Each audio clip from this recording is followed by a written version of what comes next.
Okay, so we are now in case study, actually not really case study 2, case study 1B, refining blocks.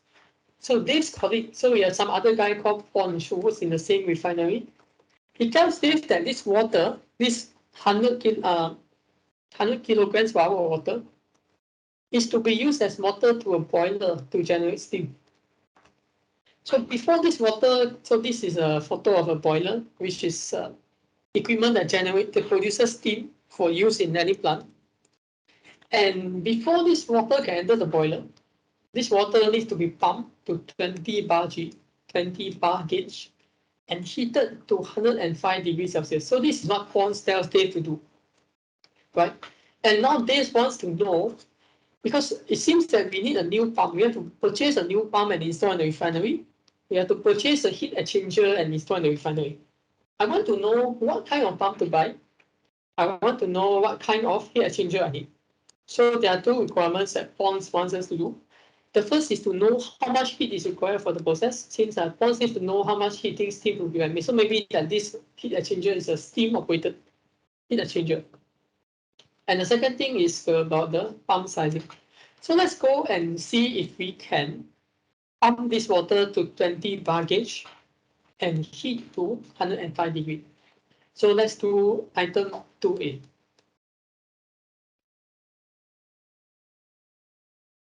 Okay, so we now back in our HYSYS. I'll just delete this stream too, since I'm not going to use it anymore. And I'll just rename it. I can double click on it. On the stream name, I can type in, let's say, utility water. By the way, this is not Aspen Plus, so there's no limitation on the length of the name. You can type as long a name as you want. Right? And if Aspen Plus, you can limit to like, I think 8 characters. So now first I want to pump this utility water from atmospheric pressure to 20 bar gauge. So I go back to the model palette. The model palette.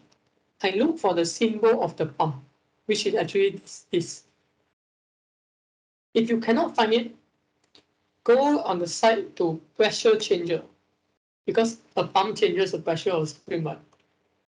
Click on pump, and you can see the pump here. So there are other pressure changes like control valve, relief valve, compressor, expander. So I'll just put the pump here, drop it on the flow sheet. Then you can see that this pump is colored red, which means that it has no connections.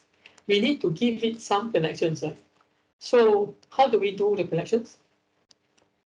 Go up to the flow sheet, tap on the menu, click on attach. This will turn on the attach object mode.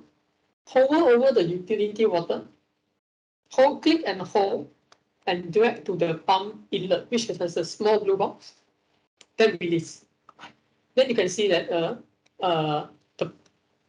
we have connected the utility water to the pump. But the pump still is in red color because we don't have an outlet for the pump. Basic mass balance, you must have inlet, you must have outlet.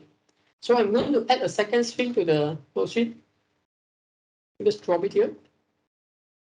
And then connect to the outlet string. And then we have successfully done the connections. So I'm just going to drag this up here, and then I'll just call it maybe like pump water. And I'm going to just activate the stopper. Okay, so we still have not specified what should the pump do, right? What should the pump do? The inlet outlet, that's not enough. I still need to tell the pump what should it do, right? So I will double click on the pump, and it shows the equipment equipment screen for the pump. You can choose the inlet, you can choose the outlet, you can give it a name, you can give it energy stream you want to, but this is optional. And what we need to select here, because energy stream. Okay, sorry, we need to draw an energy stream. So I'll just drop an energy stream here. Just call it like pump mode done.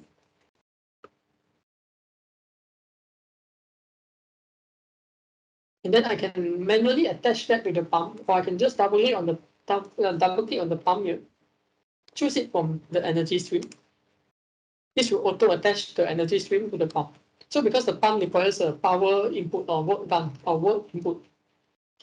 And you can see that this pump has now changed color to gray, which means that it is specified, but it has a yellow outline, which means a warning that it is not solved, not calculated, because it's missing some information to calculate. So what do I do is I double click on it, and you can see the status here is yellow, unknown duty, because it doesn't know how much power to draw, because it doesn't know what it's actually supposed to be doing. So we can click on parameters on the left part of the design tab, and we can fill in one out of the three, just one out of the three. The first is called delta P, which is how much pressure I want to increase. The second is the pressure ratio, which is outlet over inlet pressure. And the third is the duty, which is the work done. That means I can give it a specified work done, and then it will calculate the outlet itself. So in this case, right, I want the pressure to be 20 bar gauge at the outlet. So I'll just put in delta P should be in bar, and I'll just put in 20 bar. So the pump is now fully specified. The yellow warning has disappeared, and we can now check the results. So to look at every stream going into any equipment, you click on worksheet. This will show all the equipment, all the streams that go in and out of this equipment. So you can see that the calculated pressure is 21,000 kPa. You can see temperature goes up a little because when you compress water, the water heats up a little bit in what you call adiabatic compression. Mass flow remains the same. And yeah, I can see the rest of the details. But what I want to know is actually how much power does a pump consume? So what do we do?